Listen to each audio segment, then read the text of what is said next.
السلام عليكم، ازيكم عاملين ايه؟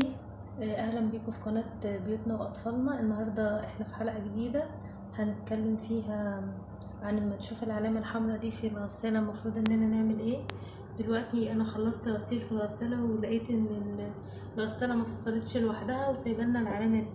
يا جماعة لما تظهر لكم العلامة دي ده معناها ان الحوض بتاع الغسالة ضروري لازم يتنضف، وهسيب لكم طريقة تنظيف الحوض في وصف الفيديو.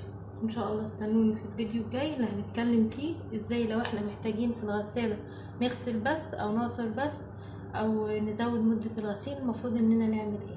مع السلامة.